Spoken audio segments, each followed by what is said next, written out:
S'il vous plaît, je demande votre attention. Donc, installez-vous, commencez à entrer dans une dynamique de silence. Je vous rappelle, parce qu'on a eu, comment dire,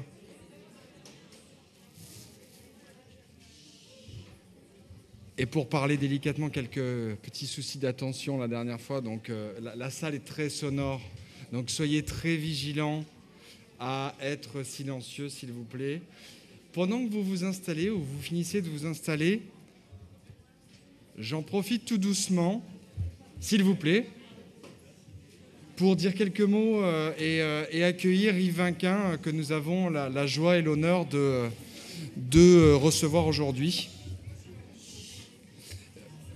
Vous avez probablement lu ou entendu parler ou rencontré certains des travaux de Yves Vinquin pendant vos premières années et suivantes de parcours universitaire. Donc je vais juste dire quelques mots rapides pour le présenter, et puis ensuite je laisse la parole à Yves le temps de cette rencontre aujourd'hui. Yves Vinquin a suivi un cursus aux États-Unis, à l'Université de Pennsylvanie. Il est docteur, puis est devenu professeur à l'Université de Liège. Il a une nationalité belge, par ailleurs. Même s'il parle français, il n'a pas la même carte d'identité que nous. Il a été professeur à l'École normale supérieure de Lyon, puis directeur du Musée des Arts et Métiers ces dernières années. Il a contribué, et c'est probablement pour ces raisons que vous le connaissez le mieux, à introduire plusieurs concepts, théories ou modèles ethnographiques issus des sciences humaines et sociales américaines dans le monde francophone, lesquels travaux sont réunis dans un volume titré pour une anthropologie de la communication. Il est également connu pour avoir déployé ses recherches dans le champ dans l'anthropologie de la communication, comme je vous le disais, et particulièrement autour de la question des interactions, de la communication verbale et communication non verbale. Et c'est notamment à lui qu'on doit la popularisation des travaux d'Erving Goffman en France. Donc, Le son est mauvais. Peut-être que je ne parle pas assez en face du micro. Avec ce micro, c'est mieux ? Alors, je vais parler dans ce micro. Donc 3 ouvrages importants à retenir. La nouvelle communication, paru en 1981. Erving Goffman, Les moments et leurs hommes en 1988. Puis l'anthropologie de la communication, dont je vous parlais à l'instant, en 1996. Alors, dans le cadre de ces recherches, il a déployé une réflexion autour de la notion d'enchantement, qui consiste à analyser des situations de communication par le prisme de la suspension volontaire de l'incrédulité, sans doute, ou peut-être reviendra-t-il là-dessus aujourd'hui, je ne sais pas.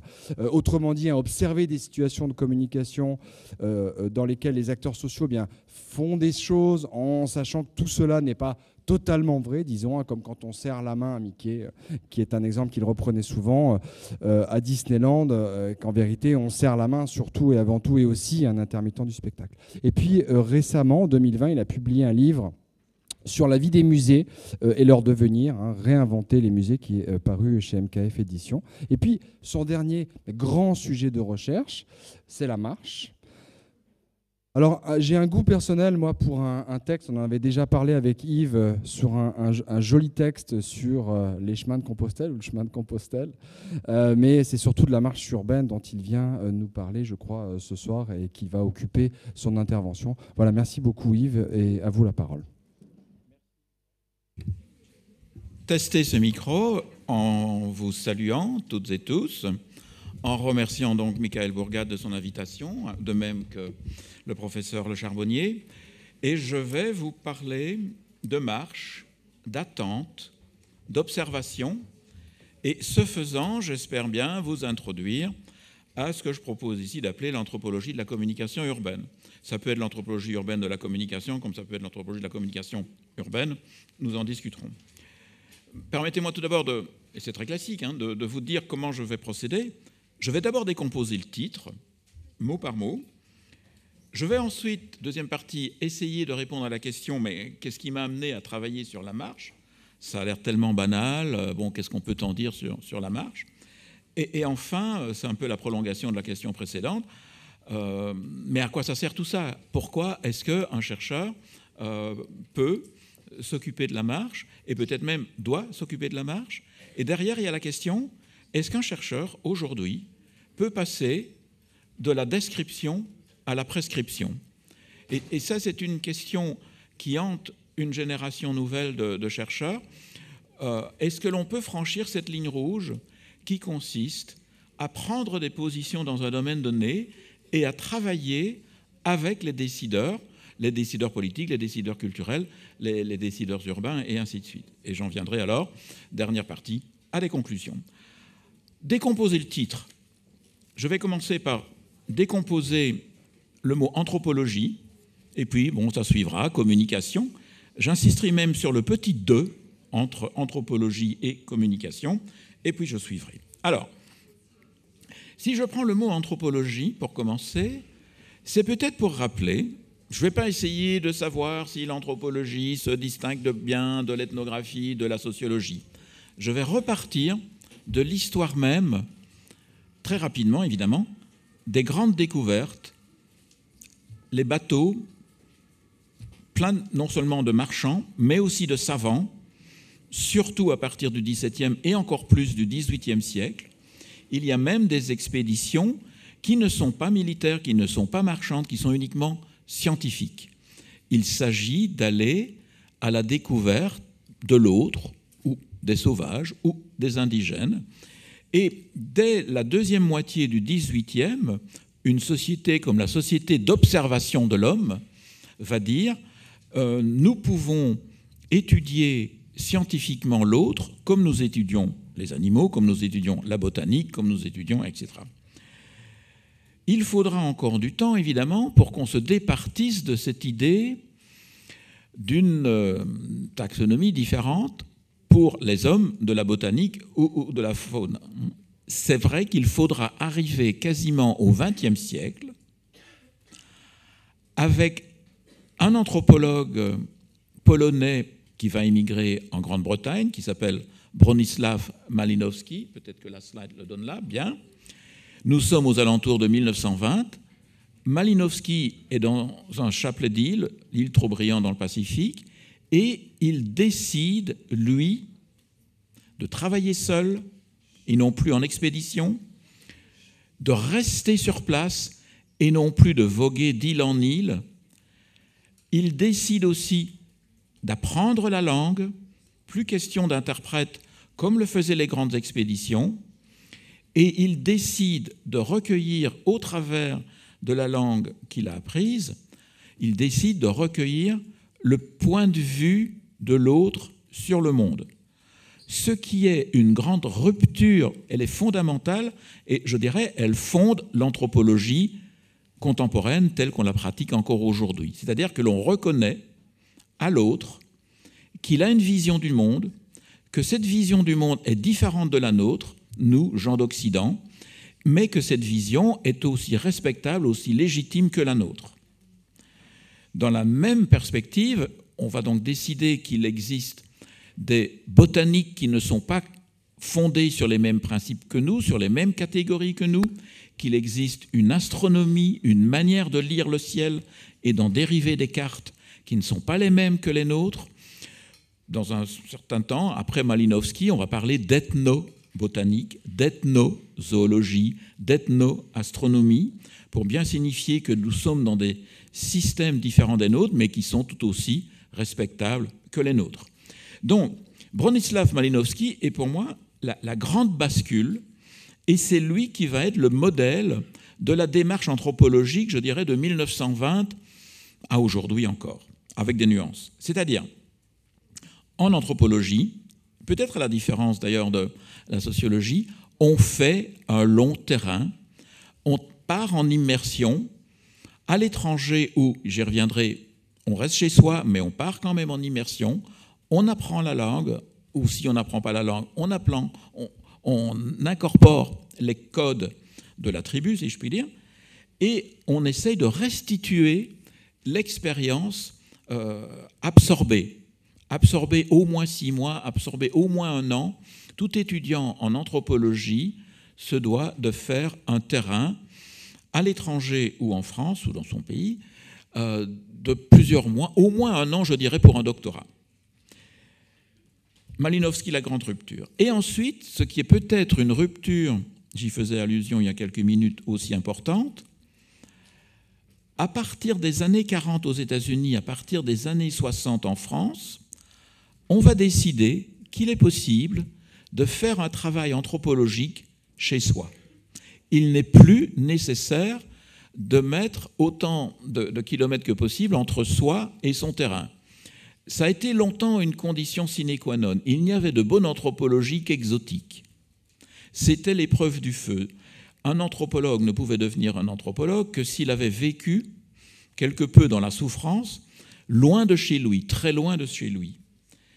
Et puis à partir des années 40, on s'est dit aux États-Unis, mais après tout, il n'y a pas de raison, on peut faire du travail anthropologique dans les villes, dans les hôpitaux, dans toutes les communautés de vie qui sont sans doute différentes de la sienne, mais qui ne sont pas pour cela exotiques.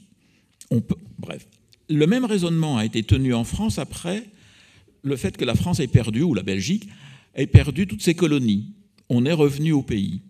Mais il faudra encore attendre, je dirais, les années 80 en France ou en Belgique pour se dire qu'on n'est pas obligé de tenter de retrouver des îles ou des isolats. C'est-à-dire que les anthropologues qui sont revenus dans leur propre société ont, pendant au moins une génération, eu la tentation de travailler, par exemple, dans les villages, dans les campagnes, dans de toutes petites communautés, pour reproduire quelque peu l'exotisation dont leurs aînés avaient fait le sine qua non de la formation. Et pour parvenir à travailler dans les villes, en ne travaillant pas nécessairement dans des quartiers ethniques, il faudra attendre quasiment la bascule du XXIe siècle. Aujourd'hui, l'anthropologie se fait à Paris-Plage, pour faire allusion aux travaux d'Emmanuel Lallemand, peut se faire là, n'importe où l'on décide de poser le regard et de le poser longuement. La directrice de thèse d'Emmanuel Lallemand, Michel de la Pradelle, a pendant 10 ans travaillé sur des marchés du sud de la France. Et elle a fait un travail d'immersion à la fois dans les circuits de distribution des biens qui arrivent sur les marchés, comme elle a fait une immersion dans la foule des marchés, notamment de Carpentras. Et donc, elle s'est véritablement absorbée, elle a vraiment absorbé la culture professionnelle des forains, des marchands, et je dirais la culture des gens qui, par habitude, par plaisir, par nécessité, vont toutes les semaines ou plusieurs fois par semaine sur les marchés de Carpentras ou d'ailleurs. Voilà donc pour le mot anthropologie. Et je vais encore le préciser en passant au mot suivant, communication. Alors, la plupart d'entre vous, ça j'en suis content, connaissent la différence entre une approche dite télégraphique, merci la nouvelle communication de Wankin, bon, ça c'est des trucs que Burt Wissel, qui était mon patron, j'y reviendrai dans un moment, nous avait appris. Vous pouvez considérer la communication comme une partie de ping-pong, où un émetteur envoie une petite balle à un récepteur qui l'ouvre et qui la renvoie à l'émetteur initial. Okay, c'est ce que Burt Wissel lui appelait la communication new informational, néo-informative. On envoie de l'information nouvelle, au fond comme je suis en train de le faire d'une certaine manière, partiellement nouvelle. Et par ailleurs, il y a la communication que Burt Wissel appelait integrational, intégrative ou intégrationnelle, où, vous le savez, je me répète, mais ça va encore mieux en le répétant, on ne communique pas, on participe à la communication. On est dedans. De la même manière qu'on est dans une culture, vous pouvez peut-être le regretter, mais c'est comme ça, vous n'y pouvez rien, vous êtes né dans une culture, vous êtes né dans une société, et donc vous êtes aussi né dans une communication, ou dans la communication. De proche en proche, en essayant de réduire la définition de la communication à sa, je dirais, presque plus simple expression, j'en suis venu à dire, personnellement, que la communication, c'est la performance de la culture. C'est l'accomplissement de la culture. Alors vous me direz, la culture, c'est quoi ? Ben, je vous réponds avec un autre anthropologue qui s'appelle Ward Goodenough, qui a proposé en 1957, et là aussi je résume, la culture, c'est tout ce qu'il faut savoir pour être membre. tout ce qu'il faut savoir pour être membre de l'ICP, tout ce qu'il faut savoir pour être membre de la ville de Paris, tout ce qu'il faut pour être membre de la société française, tout ce qu'il faut pour être membre, par exemple, de la société dite occidentale. Donc, vous pouvez faire varier le curseur sur ce qu'est le membership, la qualité d'être membre, mais vous en restez toujours avec l'idée qu'il faut acquérir un certain nombre de codes, de modes, de langues spécialisées, de dialectes, d'ethnolectes, vous les appelez comme vous voulez, vous n'y couperez pas. La culture est à géométrie variable, mais vous devez faire avec. De la même manière, vous devez faire avec la communication. Si vous entendez la culture comme tout ce qu'il faut savoir, au moment où vous performez cette culture, vous passez à l'acte, non plus simplement, vous ne restez plus simplement dans le fait de savoir quelque chose, mais vous le pratiquez, vous l'activez dans une situation, dans une interaction donnée, vous êtes alors dans la communication. Et donc, l'anthropologie de la communication va donc être l'étude par immersion, par participation observante ou observation participante, de ce qui se passe quand vous êtes dans une culture et que vous faites bouger, vous activez les codes de la parole comme les codes de la gestualité, de la corporalité. Je ne vais pas entrer, vous connaissez sans doute les mots, de kinésique, de proxémique, de haptique et autres joyeusetés antiques. Mais je vais quand même insister sur le « de ». Parce que le « de », bien sûr que c'est un génitif, anthropologie de la communication. Mais dans la perspective que je suis en train de rappeler, vous pourriez aussi dire le « de », c'est le « ab » latin, c'est « depuis », à partir de.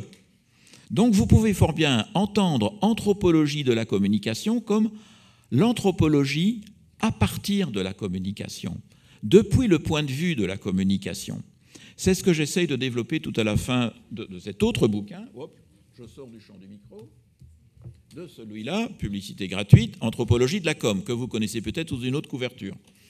Et dans ce bouquin, je rappelle les principes de la nouvelle communication, j'essaye aussi de passer à l'acte, de dire comment on l'étudie, et tout à la fin, j'essaye de proposer une anthropologie qui ne serait pas anthropologie de la nourriture, anthropologie de ceci, de cela, bon, mais qui serait une perspective communicationnelle en anthropologie.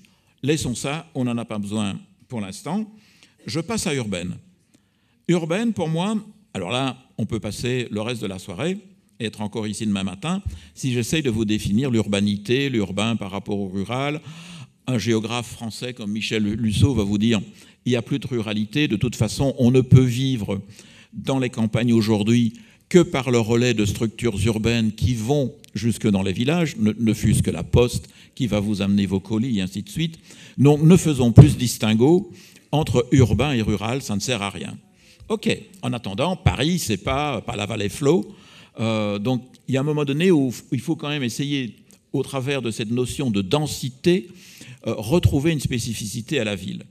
Et pour moi, ce qui fait un peu la spécificité de l'urbain, notamment dans Anthropologie de la communication urbaine, c'est le fait que nous sommes constamment en train de devoir gérer une multiplicité de codes et de modes de mobilité. Nous sommes constamment en train de devoir gérer ce qu'on peut appeler la prévisibilité interactionnelle.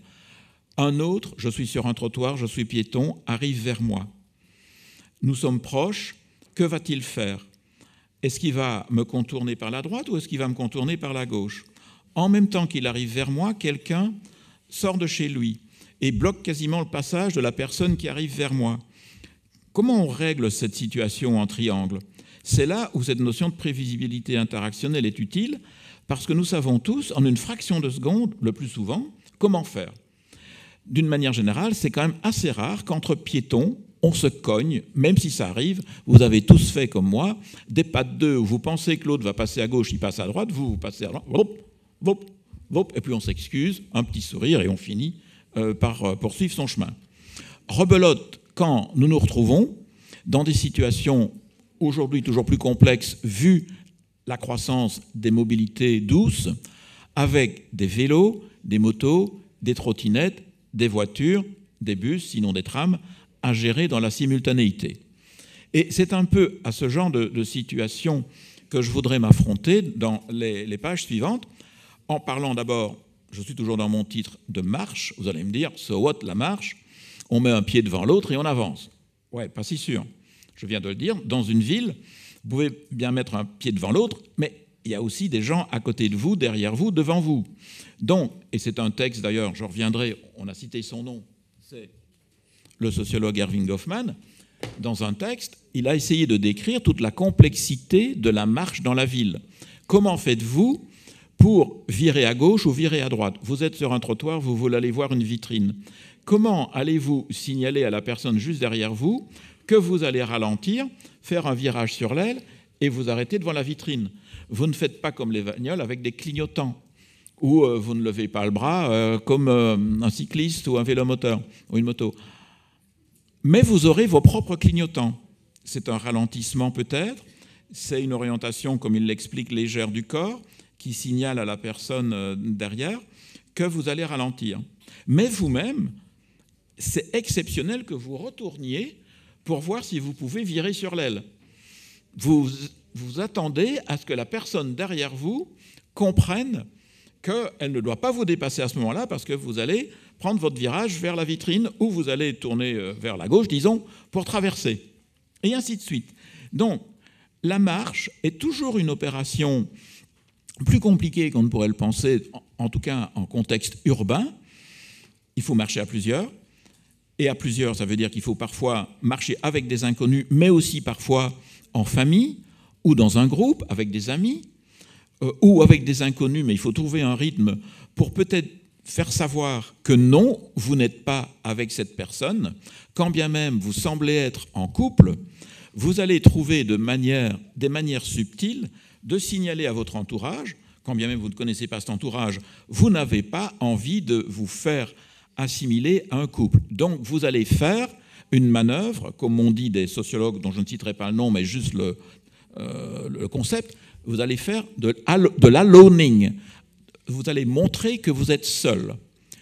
À d'autres moments, par exemple, quand vous êtes ici à la sortie de l'ICP sur la rue de Vaugirard, ou là, plutôt, oui, vous devez sortir par l'autre côté, je ne me trompe pas, hein, ouais, vous allez faire du togethering. Vous allez montrer que vous êtes ensemble.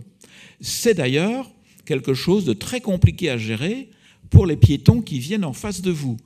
Ils voient une masse déferlante qui vient vers eux, avec des jeunes femmes, hommes, bon, qui parlent haut, qui gonflent un peu les muscles pour prendre tout le trottoir, et il s'agit encore de passer. Ça, c'est la négociation entre un groupe qui fait du togethering et un malheureux piéton qui essaye, lui, de ne pas se faire jeter dans la rue. Mais on y arrive toujours, ça se passe bien. Il se peut aussi, par exemple, que votre groupe, qui a l'air soudé, à un moment donné, comme une mer qui s'ouvre, hop, laisse passer la personne en son beau milieu. Il faut juste peut-être, quand vous êtes un piéton seul, avoir une démarche suffisamment assurée pour dire « je passe, je trace, je coupe le groupe en deux et vous vous écartez ». Mais plus vous êtes âgé, et moins vous avez cette assurance. D'ailleurs, je reviendrai sur cette spécificité, non pas seulement genrée, mais générationnelle. Donc la marche. Goffman, dans son texte sur la marche, va parler d'unité véhiculaire. Et cette notion d'unité véhiculaire, je ne sais pas si je l'ai placée là, ouais, non, c'est pas grave.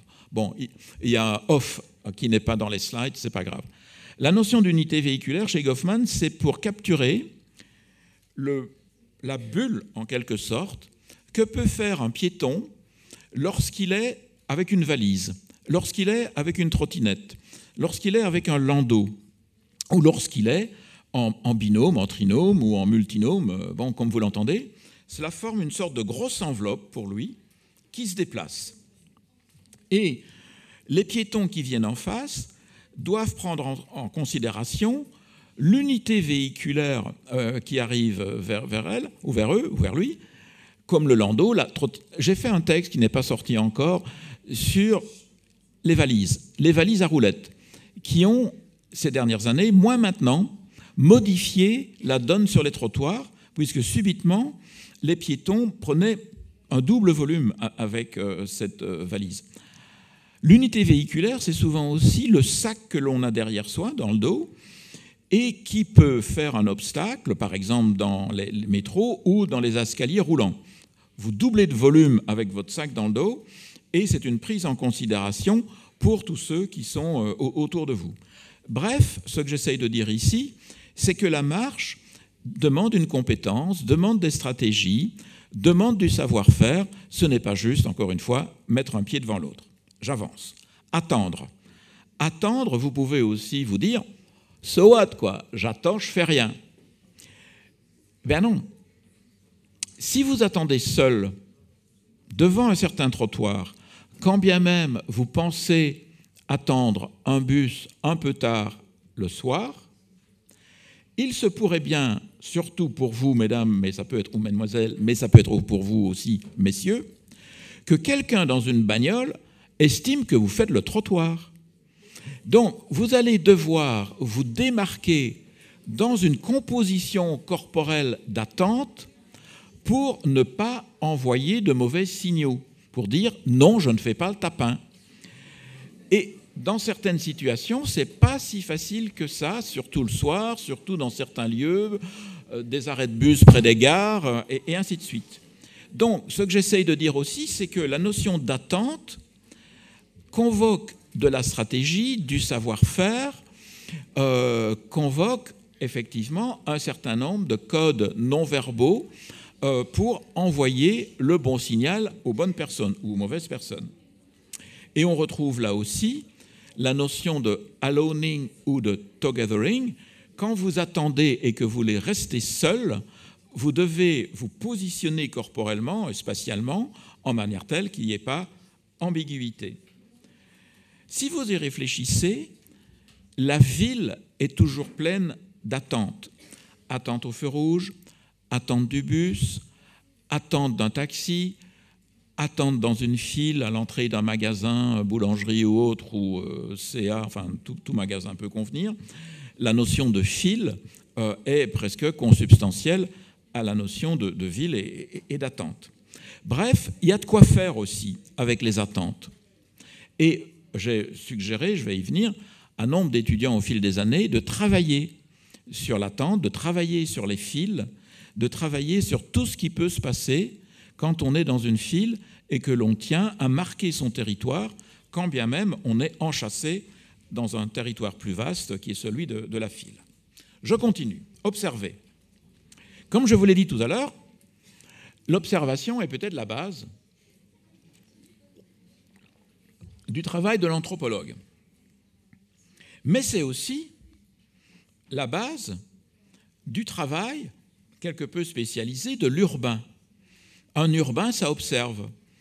J'y ai déjà fait allusion par quelques exemples. Vous observez les gens qui viennent devant vous, vous observez vos flancs gauche et droit. Vous pouvez aussi observer une scène qui vous amuse, sur, je sais pas, une négociation sur le trottoir d'en face.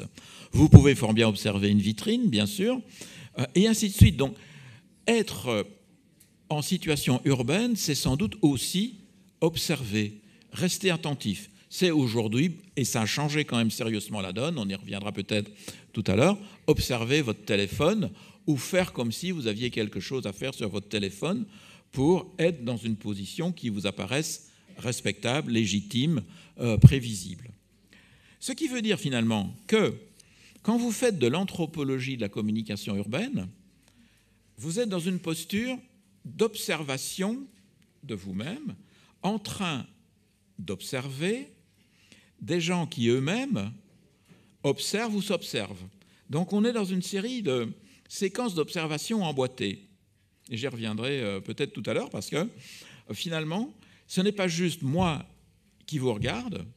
Vous-même, comme urbain, vous n'êtes pas seulement en train de me regarder ou de m'observer silencieusement du coin de l'œil, vous êtes aussi en train d'observer tout ce qui se passe aux alentours. Et moi, quand je dis que je vous observe, en fait, c'est plus subtil que ça. C'est moi qui m'observe en train d'observer. Parce que je vais prendre des notes sur ce que j'ai observé.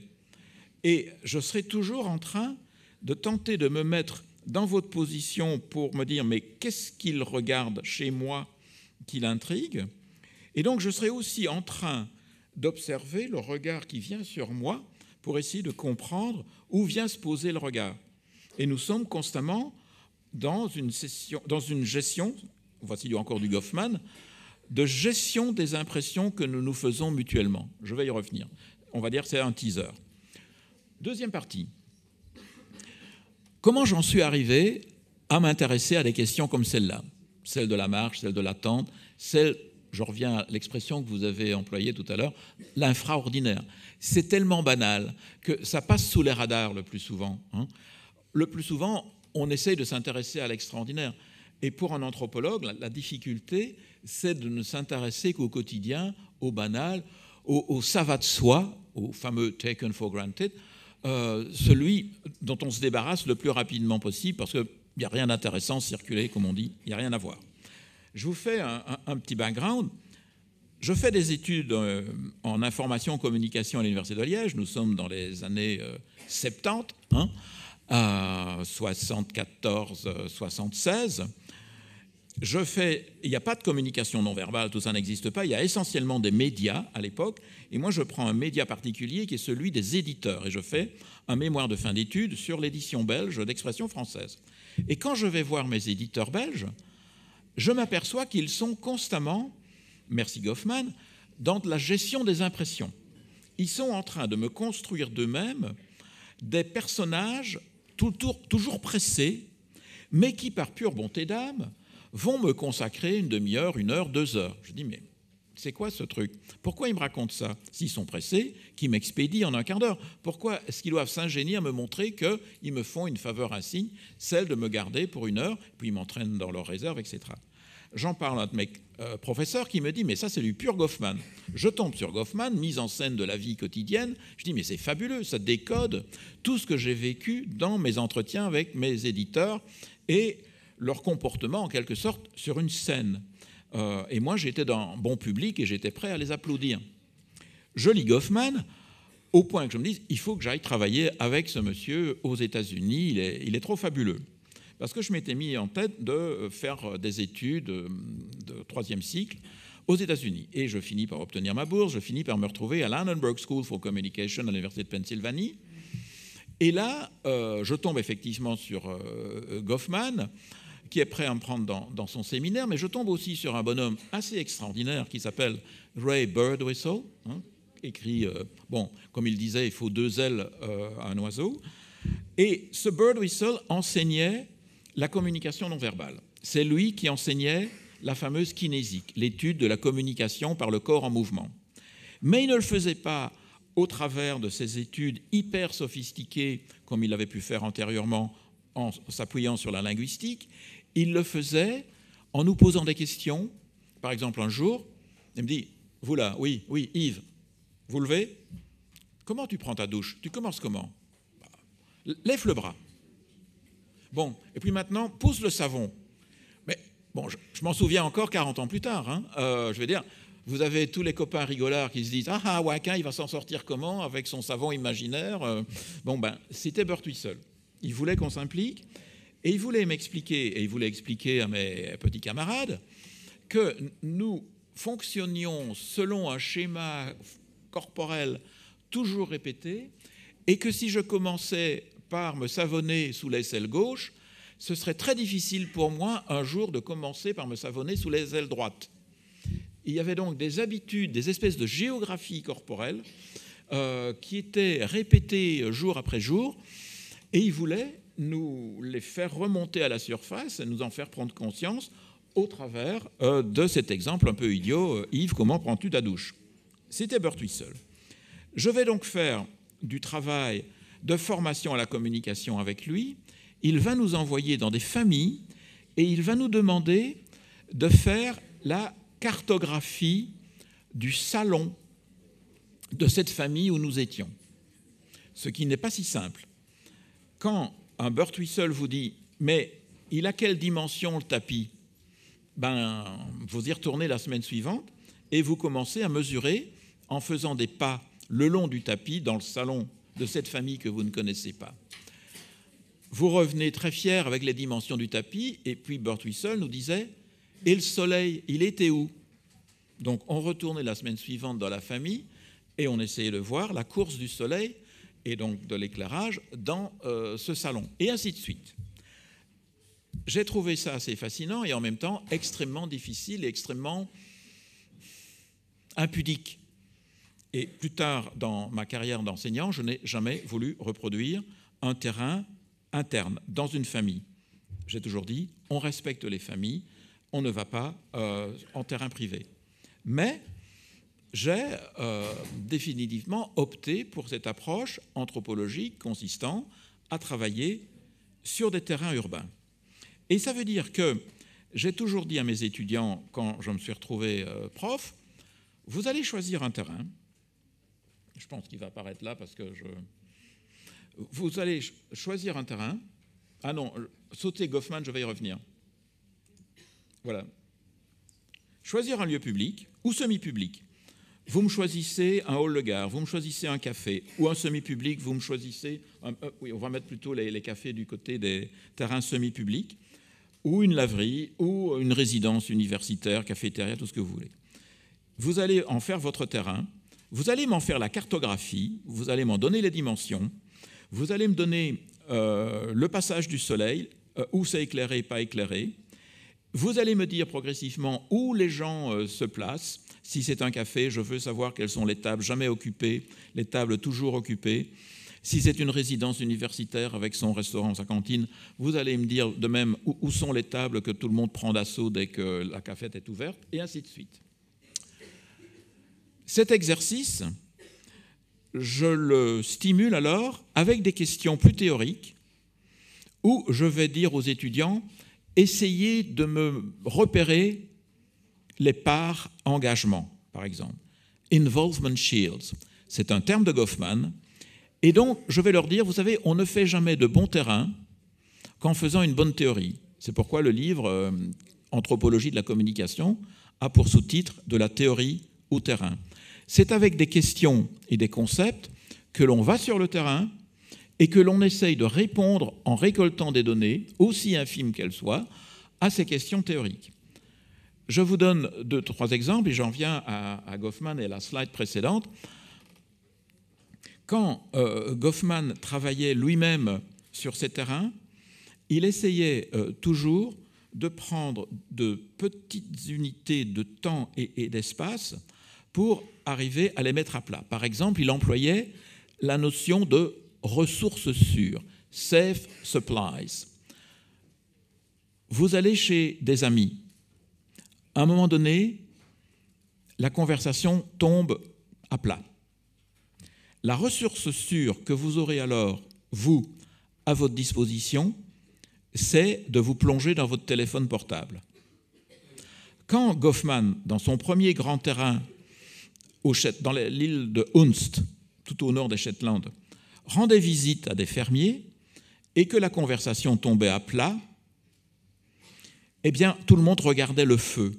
Tout le monde faisait comme s'il était absorbé par le feu dans l'âtre et plus personne n'avait besoin de parler. Vous connaissez l'expression « un ange passe ». Eh bien, on chassait les anges en regardant le feu ou en regardant la fumée de la cigarette qui faisait des volutes. Et tout le monde faisait semblant de croire que c'était suffisamment fascinant pour ne plus parler. De la même manière que vous faites tous semblant de trouver suffisamment fascinant de reconsulter pour la 3e fois dans l'espace de 3 minutes votre portable. Et tout le monde va vous foutre la paix. C'est comme ça aujourd'hui. C'est une convention. Il y avait une convention dans l'île des Shetland en 1949.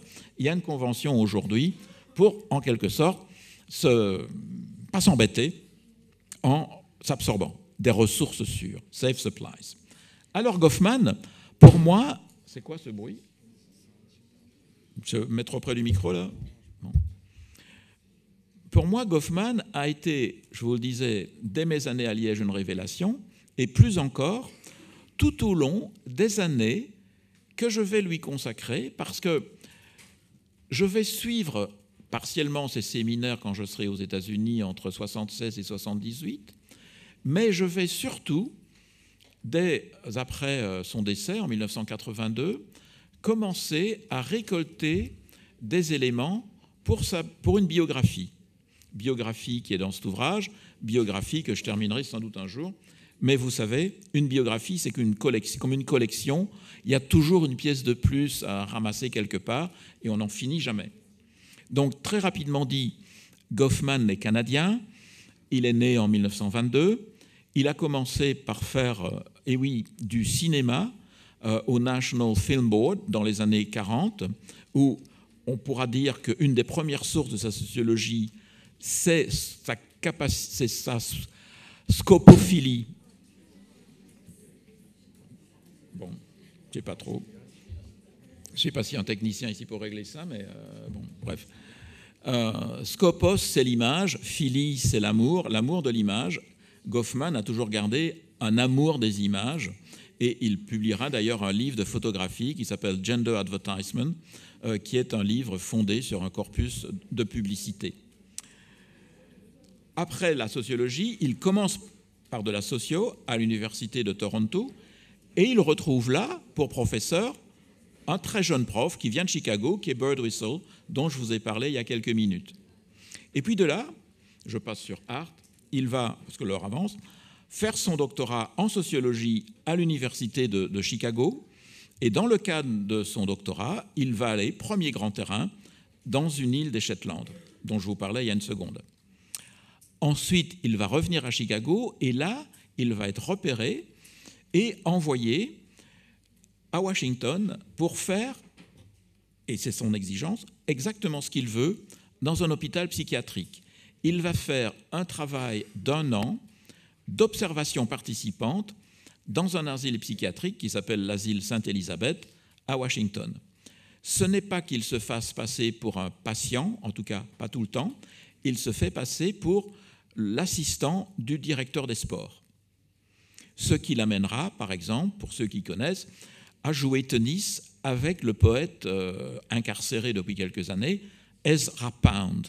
Ezra Pound avait tenu des propos fascistes, nazifiants pendant la guerre, et le directeur de l'hôpital Sainte-Élisabeth avait dit « Ne le passez pas à la chaise électrique, c'est un malade mental, je le prends avec moi ». Et Ezra Pound a pu ainsi continuer à vivre et à produire des poèmes qui comptent parmi, paraît-il, les plus beaux de la poésie américaine du XXe siècle, grâce à ce directeur d'hôpital qui lui a sauvé la vie, quand bien même c'était un salaud de nazi. Goffman l'a connu, et Goffman vivra de temps à autre, pas souvent, comme un patient. C'est-à-dire qu'il va se débarrasser de ses clés, il va se débarrasser de son ballon de basket, il va se débarrasser de ses chaussures, et il passera parfois les nuits avec les malades. Et il en tirera en 1961 un livre fabuleux qui s'appelle « Asile ». Et je pourrais trop vous suggérer de ce livre. C'est gros, hein, c'est 400 pages. Mais c'est 400 pages fabuleuses. Si vous voulez en avoir le résumé filmé, je dirais, voyez au moins le film « Vol au-dessus d'un nid de coucou ». C'est dans la même veine.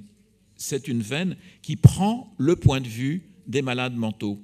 Jusqu'alors, tous les ouvrages sur les hôpitaux psychiatriques ne prenaient que le point de vue des psychiatres. Pour la première fois, avec Goffman, un livre montre comment les malades vivent la vie de l'intérieur. J'avance parce que le temps avance. Premier terrain, Hunz, deuxième terrain, Sainte-Élisabeth.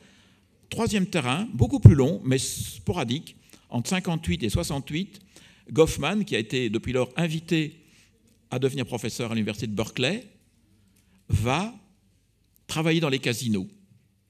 Ce qu'il voulait voir, c'est comment, dans les casinos, on garde ce qu'on appelle une poker face. Comment on travaille en ne laissant percevoir aucune émotion, transparaître aucune émotion. Il va être un joueur d'exception, paraît-il. Il va être aussi un dealer, c'est-à-dire que c'est lui qui va distribuer les jetons. Il va d'ailleurs suivre des cours dans une école professionnelle pour pouvoir ainsi gérer des tables de casino. Plus tard, il travaillera encore dans les casinos du New Jersey lorsque le New Jersey, dans les années 70, recevra l'autorisation d'ouvrir des casinos, notamment à Atlantic City. Et le grand mystère, c'est que Goffman aurait écrit un livre sur les casinos, mais personne n'a jamais vu le manuscrit, qui est peut-être, encore aujourd'hui, enfoui dans les armoires de la maison de Goffman que sa veuve a gardée. Peu importe. Juste, je disais tout à l'heure ressources sûres. Je vous disais aussi involvement shield. En fait, ce qu'il faut toujours comprendre, ce qu'il faut peut-être garder comme élément chez Goffman, et que j'injectais toujours dans mes travaux auprès des étudiants ou avec les étudiants, c'est que pour lui, l'ordre de l'interaction, ce qui se passe entre deux personnes qui passent sur un trottoir, qui se croisent, qui se regardent, ou qui font très attention à ce que l'autre comprenne que l'on ne fait pas attention. C'est ce qu'il va appeler aussi l'inattention civile.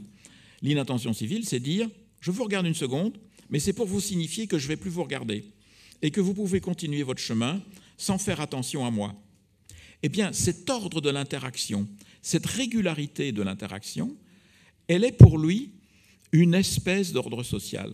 C'est la façon pour lui dont la société fonctionne moment par moment, après moment, jour après jour. Une rupture dans l'ordre de l'interaction, c'est pour lui au moins aussi grave qu'une rupture dans l'ordre social.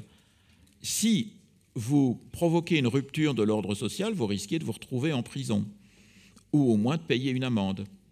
Mais si vous provoquez une rupture de l'ordre social, vous devrez la réparer, vous devrez payer une amende, par exemple sous forme d'embarras, ou plus explicitement, sous forme d'excuse.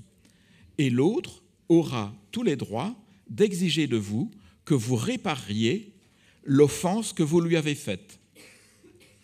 Et c'est en cela aussi que j'utilise beaucoup une formule que Goffman a employée dans un texte qui s'appelle « La tenue et la déférence ». Il disait « Nous sommes de petits dieux honorés par de petits prêtres. Mais nous sommes à la fois les dieux et les prêtres. En toutes circonstances, nous nous devons de nous tenir, par exemple, à une certaine distance les uns des autres, comme le font les prêtres à l'égard de leur Dieu. Si le prêtre s'approche trop près, le Dieu a le droit de le renvoyer à la distance, je ne dirais pas réglementaire, mais nécessaire. Et vous pourriez utiliser cette métaphore pour analyser bien des situations, ne fût-ce que celle-ci. Regardez, par exemple, l'espace entre vous et l'espace entre vous et nous, ici à la tribune. Tout se passe comme si, effectivement, nous étions, et ça, on retrouve les rudiments de la proxémique, dans un rapport de déification, si j'ose employer ce terme terrible, bien supérieur à celui que vous entretenez entre vous. Mais que ce soit entre vous ou entre vous et nous, dans tous les cas, il y a une tenue, il y a une déférence constamment, mais non verbalement, exprimée. Et c'est ça qui fonde l'ordre social par le relais de l'ordre de l'interaction. J'en viens enfin à un travail sur la marche, sur l'attente et l'observation. Mais vous comprenez pourquoi je peux aller plus vite. C'est parce que toute situation de communication urbaine ou toute situation d'anthropologie urbaine qui analyse des moments de communication va mettre à jour des moments de tenue, de déférence, des moments aussi d'infraction et des moments de réparation qui vont suivre. Les réparations sur un trottoir vont peut-être que, si vous bousculez quelqu'un, vous lui jetez un regard noir et vous lui demandez réparation, et la personne s'exécute ou ne s'exécute pas. Le plus souvent, peut-on espérer, il y aura exécution de la réparation. Mais ça peut être aussi, instant suivant, quelqu'un qui va dire « mais ça ne va pas, non mais je vous en prie, mais monsieur, je viens de m'excuser, mais je n'ai rien entendu ». Enfin bref, et vous voyez le genre d'escalade dans lequel, parfois, entre piétons, nous pouvons nous retrouver emberlificotés dans des situations qui conduisent à l'embarras. Et à un moment donné, il va peut-être aussi y avoir un consensus pour dire on arrête, on se retrouve l'un et l'autre dans une situation qui devient trop embarrassante. On arrête, on se calme, on s'excuse encore une fois et on repart. Voilà par exemple une micro-scène que Goffman aurait pu adorer étudier, ou que moi-même j'aurais pu inviter mes étudiants à analyser étape par étape, séquence par séquence, moment par moment. Alors, il se fait que, et je reviens peut-être à la slide suivante,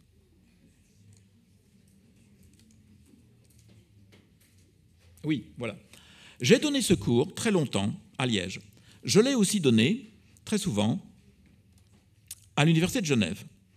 Et une année, j'ai eu une étudiante plus âgée qui s'appelle Sonia Lavadino, dont le nom apparaît là, qui à l'époque travaillait pour la ville de Genève à construire des cartes temporelles, c'est-à-dire qu'elle voulait, à la demande de la ville de Genève, démontrer que en partant de la gare de Cornavin jusqu'au lac de Genève, il y a un quart d'heure à pied, pas besoin de prendre le bus ou le tram. C'est des cartes qu'on n'a plus besoin de faire aujourd'hui puisque vous avez tout ça sur votre iPhone, mais dans les années 90, on avait besoin de démontrer que les distances urbaines n'étaient pas aussi longues à parcourir à pied qu'on ne pouvait l'imaginer. À partir de là, j'ai commencé à beaucoup circuler avec mes étudiants, qui n'étaient pas très nombreux, dans la ville de Genève, où on faisait des observations in situ. Comment les gens descendent des bus, comment les gens se mettent en file ou non pour monter dans le bus, comment les gens traversent, comment, quand il y a une masse de gens, il y aura, comme je vous le disais tout à l'heure, une ouverture des flots et quelqu'un va se faufiler dans l'ouverture et les autres vont s'engouffrer derrière lui et les deux fils vont pouvoir traverser la rue sans se cogner, et ainsi de suite. Et puis on s'est dit, mais si on faisait un travail de recherche plus approfondi? On a demandé de l'argent à l'Agence nationale de la recherche, l'ANR. On a demandé à des collègues de Grenoble qui travaillaient dans un laboratoire qui travaillait sur le son et qu'ils avaient appelé le cresson. Leur grand maître là-bas, c'est un monsieur qui s'appelle, oui son nom apparaît, Jean-François Augoyard, qui avait écrit en 1977 un très beau livre, Pas à pas, essai sur le cheminement urbain quotidien. Il avait demandé à des étudiants, des habitants dans un grand immeuble, de réfléchir à la façon dont ils se rendaient de chez eux jusqu'au tramway, situé pas loin de l'immeuble, mais à 5 minutes à pied. Et il est revenu 8 jours plus tard, et les gens lui ont raconté comment ils faisaient pour cheminer dans leur immeuble et puis dans la ville. Il en a fait un livre qui est devenu une sorte de Bible pour ceux qui s'intéressent de près à la marche, parce que ça démontrait que la marche, comme je vous l'ai dit tout à l'heure, n'était pas aussi simple que cela, que c'était l'aboutissement de toute une opération à la fois individuelle et collective. Donc nous avons, Sonia Lavadino et moi, commencé à travailler avec, je dirais, les enfants et petits-enfants d'Augoyard qui étaient tous persuadés, autant que leur saint patron, de l'importance de la marche. Et nous avons fait une étude comparée entre la façon dont on marche à Genève et la façon dont on marche à Grenoble, la façon dont on marche dans les vieux quartiers, à la fois dans les vieux quartiers et dans les nouveaux quartiers. On a essayé aussi de savoir comment on pouvait se rendre à pied depuis des quartiers en petite couronne jusqu'au centre de la ville. C'est bien beau de marcher dans le centre de la ville, c'est dense, c'est rapide, on va d'un magasin à l'autre aisément. Mais quand vous habitez une petite couronne, vous en avez pour plus longtemps. Or, on sait que toutes les études sur la marche ont prouvé que l'on ne marche jamais plus de 1,8 km. On ne marche jamais plus d'une demi-heure. C'est entre un quart d'heure et 20 minutes. Donc, comment inciter des habitants à marcher encore un peu plus? Et c'est là que nous avons commencé à proposer des solutions possibles. Par exemple, baliser des trajectoires d'œuvres d'art un peu intrigantes qui amèneraient les marcheurs urbains à aller en quelque sorte d'une œuvre d'art à l'autre en essayant toujours d'en savoir plus, pour essayer d'aller au-delà de cette limite du 1,8 km, qui est très difficile à dépasser. En Suède, où ils marchent beaucoup, ils arrivent péniblement aux 2 km. C'est comme ça, c'est une sorte de limite. Mais ça ne nous a pas empêchés, Sonia et moi, et je vais un peu plus vite parce qu'il est déjà 19h, d'écrire un livre en 2012, qui se trouve dans la bibliographie tout à la fin, où l'on essaye de dire à des décideurs urbains, nous, ce qui nous intéresse, ce n'est pas la marche loisir, c'est la marche transport. Mais nous aimerions bien que dans la marche que nous empruntons au lieu du vélo, au lieu du tram, au lieu du taxi, au lieu du bus, nous aimerions faire en sorte qu'il y ait autant de plaisir que dans la marche de loisir, la marche à la campagne, la marche dans la forêt. Donc, essayez de combiner deux types de marches qui ne sont pas toujours compatibles. D'ailleurs, la plupart des travaux, aujourd'hui encore, vous avez vu peut-être apparaître ces dernières années beaucoup de travaux, beaucoup de livres sur la marche. Il s'agit toujours de la marche de loisir, la marche de plaisir. Et là, on peut marcher plus. On peut marcher toute la journée. On peut faire 15-20 km quand on est bien entraîné. Je ne dis pas qu'on va faire 15-20 km dans la ville, on n'en a pas besoin, mais vous voyez, si on arrivait à faire en sorte que la marche fonctionnelle soit aussi décontractée et aussi plaisante que la marche dite de loisir, on aurait réussi notre coup. Mais ce faisant, et j'en arrive à ma troisième et dernière partie, à quoi ça peut bien servir tout ça? Ce faisant, nous nous sommes heurtés à une résistance de la part d'un certain nombre de collègues, et notamment ceux avec qui nous avions travaillé, ceux du Cresson, au sein de notre recherche, Agence nationale de la recherche, ANR. Eux nous ont dit, on a pris du plaisir à travailler avec vous, à observer comment on marche à Grenoble, dans les deux quartiers nouveaux et anciens, à Genève, à la fois dans les deux quartiers nouveaux et anciens, mais on ne va pas plus loin. Nous n'allons pas faire de recommandations pour augmenter le plaisir de la marche ou pour augmenter le temps de marche. Ce n'est pas notre travail.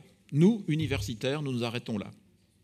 Et Sonia Lavandino et moi avons décidé d'aller plus loin. Sonia, ça pouvait se comprendre. Elle a décidé, après son doctorat, qu'elle a fait sous ma direction sur la marche, tiens, comme c'est curieux, à l'École normale supérieure de Lyon, elle a décidé de ne pas devenir universitaire, mais de devenir expert, chercheur privé, si vous voulez. Elle a ouvert un cabinet conseil, et aujourd'hui, elle conseille un certain nombre de mairies en France et à l'extérieur. Elle a travaillé aussi bien en Argentine, par exemple, à Buenos Aires, pour établir le plan piétonnier de Buenos Aires, et elle se fait payer à la journée. Et elle n'hésite évidemment pas, c'est son boulot, à aller au-delà de l'analyse et à faire des recommandations, des prescriptions. Et moi, à un moment donné, j'ai décidé que je pouvais le faire aussi sans perdre ma légitimité. J'ai même estimé qu'il était important pour un chercheur en sciences sociales aujourd'hui, tout en explicitant bien ce qu'il faisait, d'aller au-delà de la ligne rouge et de dire « voilà comment j'estime qu'il faut faire ». Je propose que l'on fasse des trottoirs plus larges. Je propose que les trottoirs soient continus et que ce soit les voitures qui montent sur les trottoirs et non pas les piétons qui descendent du trottoir pour traverser la rue et remonter de l'autre côté. Nous avons fait dans cet ouvrage en 2012 une série de recommandations qui ont été prises en charge, notamment à Strasbourg. Le plan piétonnier de Strasbourg a été établi sur la base de nos recommandations et nous avons vu l'agence d'urbanisme de Strasbourg et la mairie de Strasbourg pour leur proposer nos solutions. Mais tout le monde, dans le milieu universitaire, n'a envie de travailler comme je le fais, mais je décide de le faire de temps à autre. Par exemple, demain matin, je rencontre Sonia, nous terminons un livre qui devrait sortir l'année prochaine, qui s'appelle « De la ville fonctionnelle à la ville relationnelle ». Notre argument, c'est que les villes ont toujours été, depuis qu'elles sont gérées de manière très systématique, gérées par des ingénieurs, gérées par des économistes, et je dirais gérées de haut, par des cartes, différentes échelles de cartes, mais d'en haut, et non pas à l'horizontale, depuis le point de vue des habitants. Et nous, ce que nous argumentons, et encore une fois, nous sommes dans un débat qui va au-delà de la stricte analyse objective, nous disons nous devons aujourd'hui passer de la ville fonctionnelle, la ville de gestion des flux de piétons, flux de voitures, flux économiques, flux d'égouts, tout ce que vous voulez, et nous devons arriver à penser la ville comme ville relationnelle, la ville où les gens se croisent interagissent, prennent plaisir, se posent, attendent, et quand ils attendent, quel dispositif d'attente pouvons-nous mettre à leur disposition pour qu'ils y prennent un certain plaisir, ne s'enfuient pas hors de la ville, et ainsi de suite. Et nous disons, si nous arrivions un jour à consacrer, ne fût-ce que la moitié des budgets dédiés à la ville fonctionnelle pour déployer une ville dite relationnelle, on aurait sans doute des villes bien plus agréables à vivre.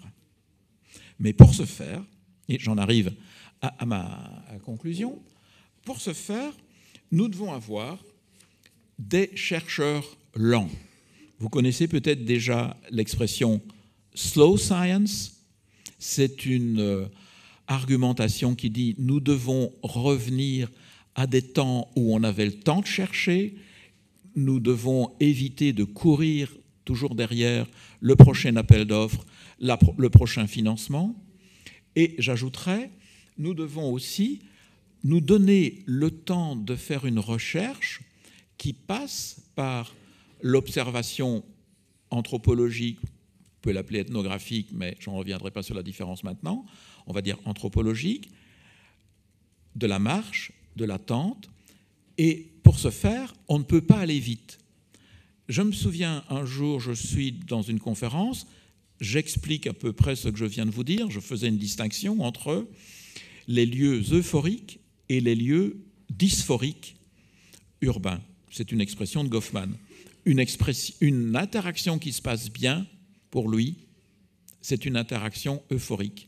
Une interaction qui se passe mal, où il y a de l'embarras, c'est une interaction dysphorique.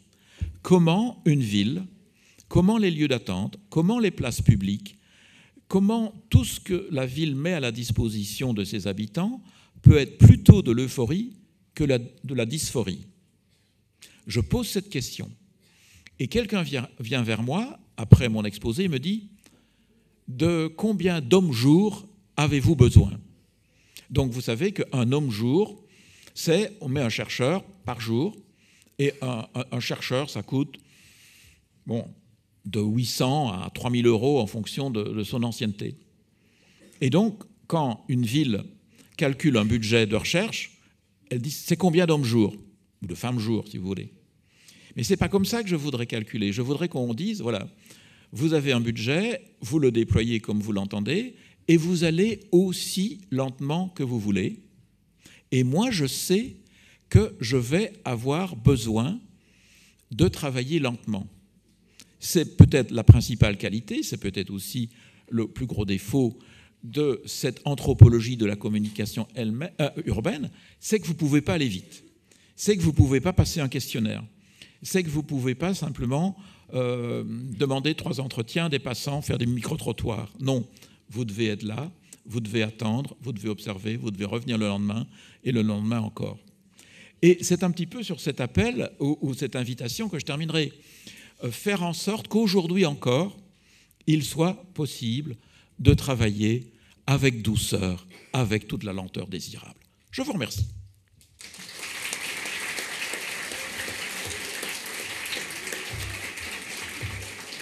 Alors, il y a un temps de questions-réponses, mais ça, Michael Bourgade va vous le redire, mais je suis évidemment à votre disposition. Yves Vinquin, pardon.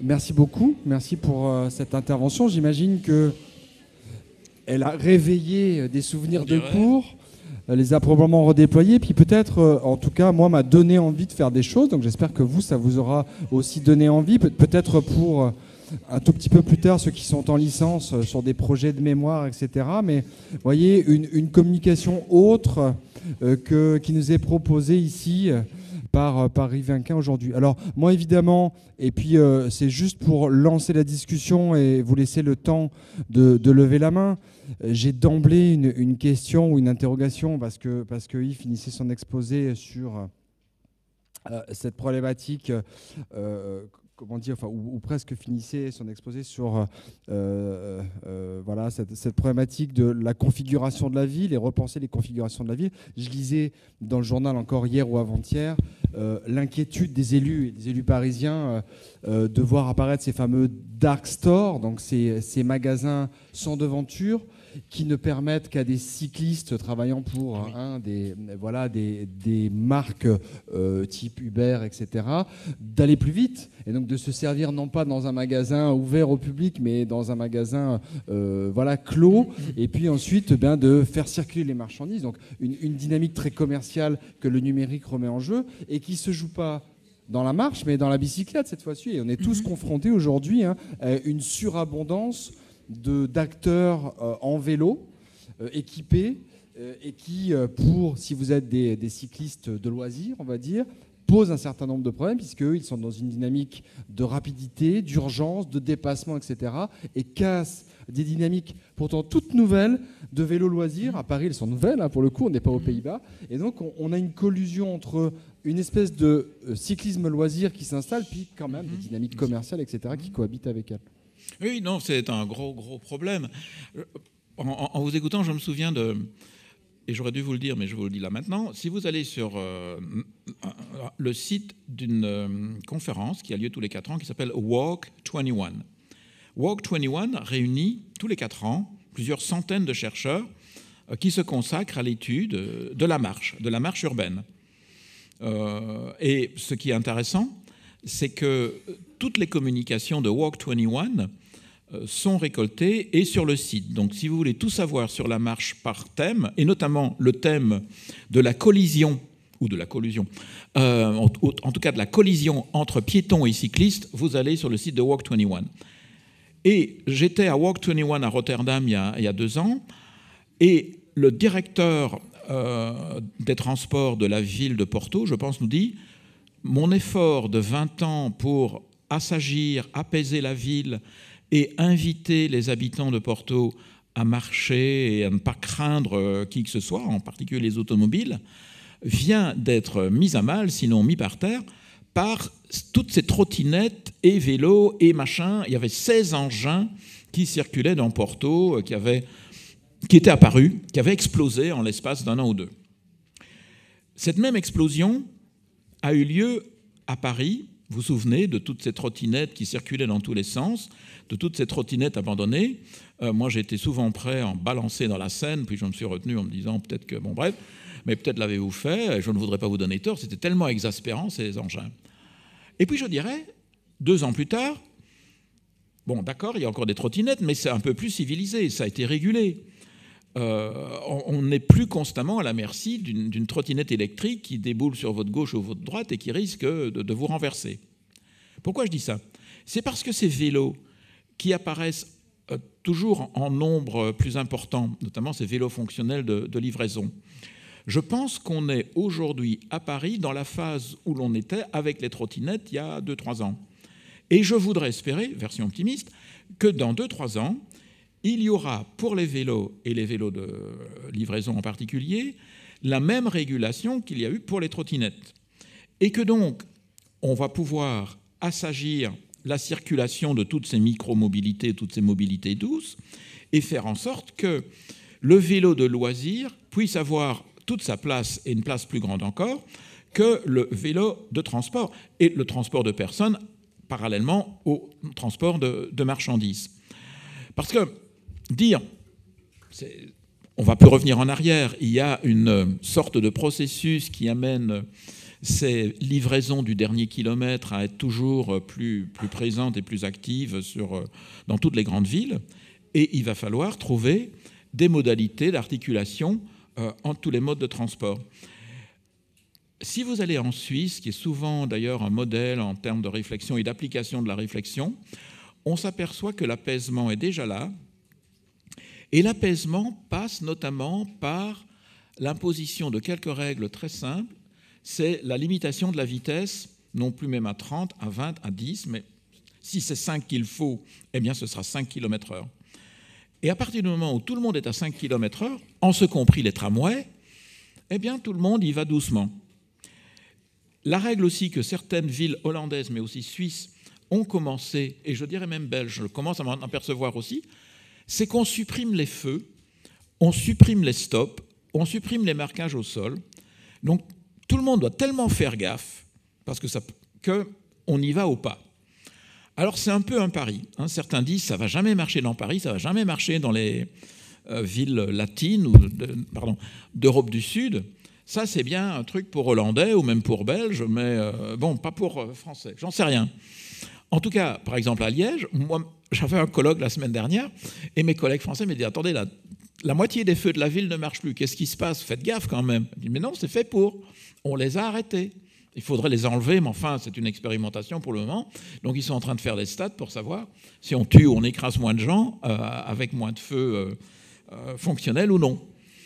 La plupart des villes reviennent notamment dans des conférences comme Walk 21 avec des statistiques invraisemblablement encourageantes. Dès le moment où l'on coupe les feux et qu'on limite le nombre de panneaux, les gens font gaffe.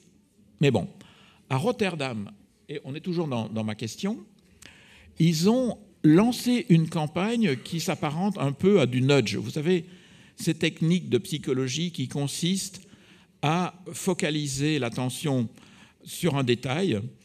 Vous savez peut-être, c'est l'exemple qu'on donne toujours, que la grosse difficulté à l'Expo universelle de Shanghai en 2010 était de faire pipi aux Chinois dans les urinoirs. Parce que la plupart des Chinois ruraux, ils pissent où ils peuvent, quoi. Hein. Tandis qu'à l'exposition universelle, il fallait pisser juste. Eh bien, il y avait des panneaux qui disaient « Rapprochez-vous de l'urinoir », je l'ai vu, j'ai pris la photo, je trouvais ça très rigolo. Mais il y a eu aussi l'invention de cette mouche qu'il fallait, soi-disant, écraser, qui était dessinée au fond de l'urinoir. Ça a permis de sauver beaucoup de détergents et beaucoup d'efforts. Le nudge à Rotterdam, dans un exemple plus propre, c'est d'envoyer partout sur les ondes, sur des panneaux, l'injonction « regardez-vous dans les yeux ». Regardez-vous dans les yeux entre piétons et cyclistes. Regardez-vous dans les yeux entre conducteurs de tramway et cyclistes et piétons. C'est-à-dire que le fait de tenter de capter le regard de l'autre vous oblige à ralentir, vous oblige à prendre conscience de sa position et de votre propre position et vous invite dans une négociation qui, normalement, doit bien se terminer. Si vous regardez l'autre, que l'autre soit à vélo ou à bord de son tramway ou de sa moto, il y a peu de chances qu'il accélère pour vous écraser. Il y a peu de chances que vous alliez vous précipiter sous sa roue. Si vous voyez qu'il est quand même un peu rapide, vous vous reculez, vous le piéton. Vous voyez ?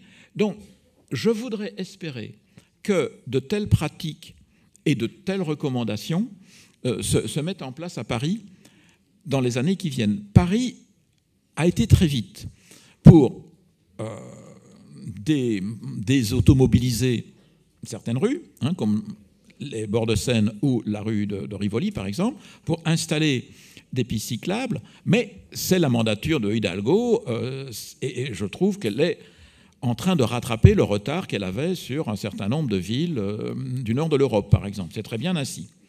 Mais ça demande un travail d'accompagnement de la population parisienne qui n'est pas du tout habituée à gérer une telle prévisibilité interactionnelle. C'est extrêmement compliqué pour les mandataires politiques et pour l'administration parisienne. Sonia Lavadino, encore elle, qui travaille beaucoup avec la direction de la circulation piétonne à Paris, il n'y a pas grand monde d'ailleurs, ils ne sont qu'une douzaine, ça vous donner de la tête. Mais ça avance. La parole à l'auditoire.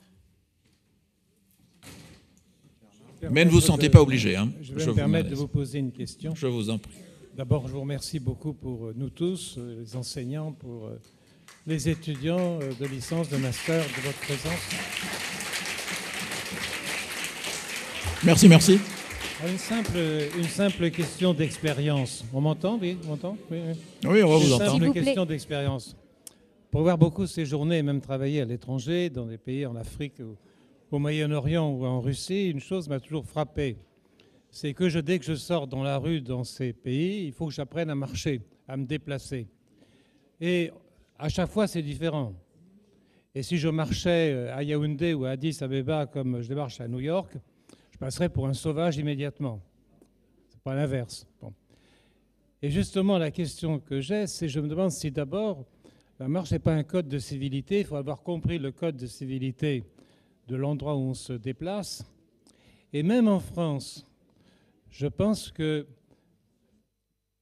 sinon dans la conscience, du moins dans l'inconscient, dans le subconscient, on est comme habité par les préséances, les vieilles préséances entre monsieur, madame, gens âgés, les gens jeunes, etc. Et que malgré tout, dans la rue, même si la politesse n'enseigne plus à l'école primaire, eh bien, elle est quand même dans notre code de civilité. Michael, vous passez la dernière parce que non, après les conclusions, j'ai mis les références.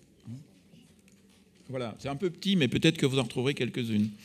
De toute façon, je pense que ça va vous être envoyé si ça vous intéresse. En relation avec ce dont vous parliez, j'ai un jour fait ce cours sur la marche à Lubumbashi. Et je me suis promené avec mes étudiants sur un des marchés de Lubumbashi. Et une dimension du code que je n'avais pas du tout intégrée, c'est que mes étudiants mettaient un point d'honneur à avoir toujours des chaussures propres. Alors que Dieu sait s'il y a de la poussière, sinon de la boue, dans nombre de villes africaines. À la fois, avant d'arriver au cours, je les voyais à l'entrée, sortaient un petit chiffon de leur serviette, briquaient vite, ciraient vite leurs chaussures. Et une des difficultés pour moi à faire cet exercice avec eux, c'est que je les contraignais à marcher dans une ville qui allait salir leurs chaussures. Dans un premier temps, je me suis dit, mais bon Dieu, ils n'ont pas autre chose à faire. Et dans un deuxième temps, je me suis dit, mais quelle énergie, quel courage. Ce sont des villes difficiles et ils mettent un point d'honneur, elles mettent un point d'honneur aussi, à être impeccables, vestimentairement, chaussures comprises. C'est un détail, mais ça fait partie de cette civilité. Si vous voulez être poli envers votre professeur à Lubumbashi, vous n'arrivez pas avec des chaussures sales, quand bien même vous avez marché je ne sais pas combien de temps et de kilomètres pour arriver jusqu'à la salle de séminaire. Et tout pays ainsi a des règles. Je me souviens que marchant à Shanghai, on m'a dit, à l'ambassade, c'est la première fois que j'arrivais à Shanghai pour donner cours, et là aussi j'ai fait ce cours d'anthropologie de la marche à Shanghai, autour de l'East China Normal University, peu importe si certains d'entre vous connaissent. Ne vous étonnez pas d'être bousculé. Il n'y a pas ce respect, cette déférence, comme je disais tout à l'heure, mais ce n'est pas même de la grossièreté, c'est juste comme ça. Mais ça prend du temps pour nous, occidentaux, à accepter le fait d'être bousculés. Et je l'apprendrai aussi, il y a aussi de la bousculade parce qu'il y a beaucoup de curiosité. Quand je donnais cours dans la rue, des Chinois arrivaient et se mêlaient à notre groupe. Au départ, je disais non, attendez, c'est un cours, c'est privé en quelque sorte, et j'ai vite abandonné.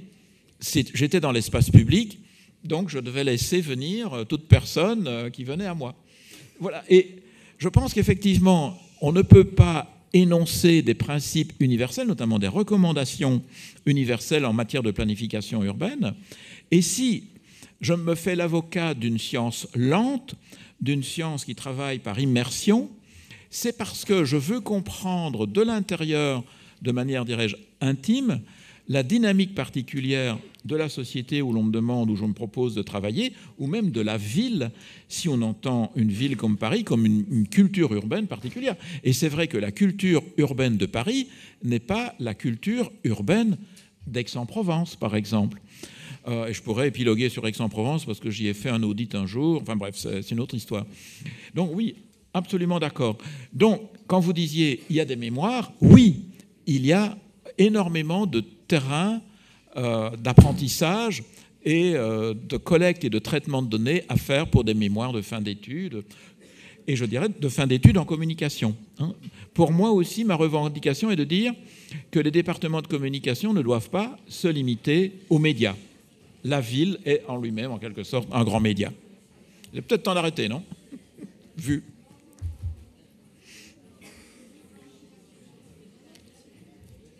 Time. Oh, tiens. Ah bon, merci mademoiselle. Bon. Vos condisciples vont vous étrangler. Hein.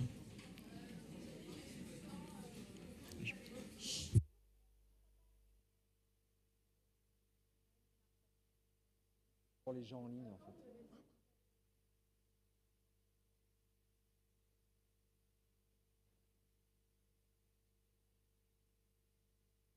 Merci de citer l'accélération. Donc je répète la question de votre condisciple. Quand vous dites que vous revendiquez une science lente, une science qui passe par une immersion, et cette immersion sera nécessairement lente, est-ce que vous faites allusion à Hartmut Rosa, ce sociologue allemand, qui a écrit un livre qui est devenu très vite un classique, où il pointait combien nous accélérons constamment, non seulement dans notre vie ordinaire, mais dans la société elle-même semble aller toujours plus vite. Et je n'y ai pas fait allusion de manière explicite, mais je pense que je suis nourri de cette pensée, hein, de la même manière que j'aime bien la notion qu'il a aussi employée dans son livre ultérieur, la résonance. Et je pense que le travail de l'anthropologue, c'est aussi une manière d'entrer en résonance avec la ville, ses habitants, les lieux où il va travailler. Donc l'anthropologie contemporaine ne va plus faire une anthropologie de la famille, ou va encore moins faire une anthropologie des Bamileke ou toute autre ethnie de par le monde. Mais elle va, là où elle décide de se poser, un marché, une gare, elle va y aller à tout petit pas, hein, si je puis me permettre la métaphore. Parce qu'il y a une dimension que Rosa a bien mise en exergue, c'est que sous la couche qui va très très vite, il reste des couches beaucoup plus lentes, que l'on ne capte plus, mais où une grande partie de la population se retrouve encore.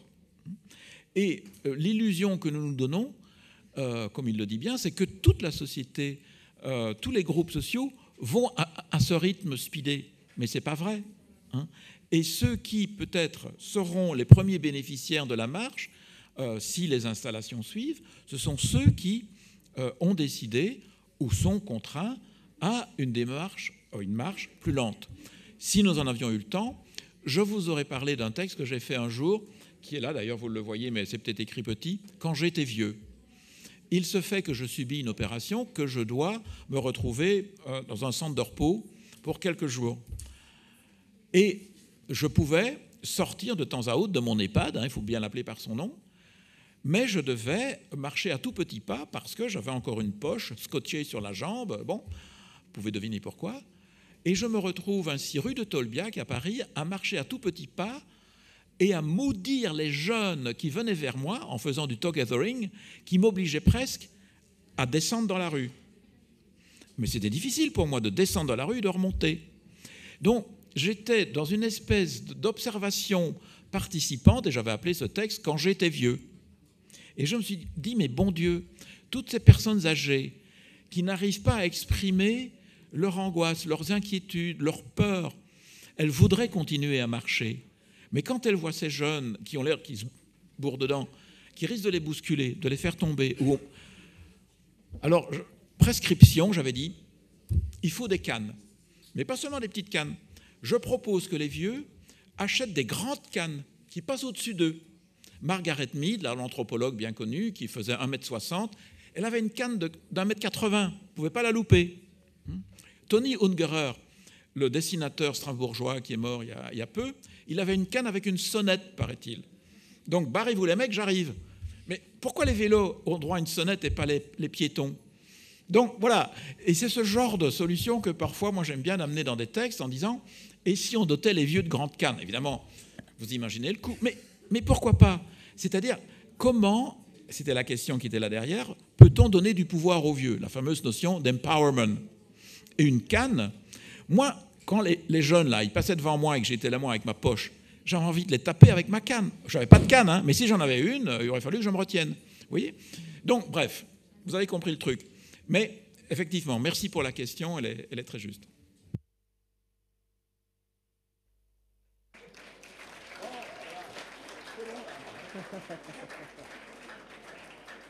Je pense que vous nous dites quelque chose. Merci en tout cas d'être resté jusqu'à 19h30. Merci pour votre attention.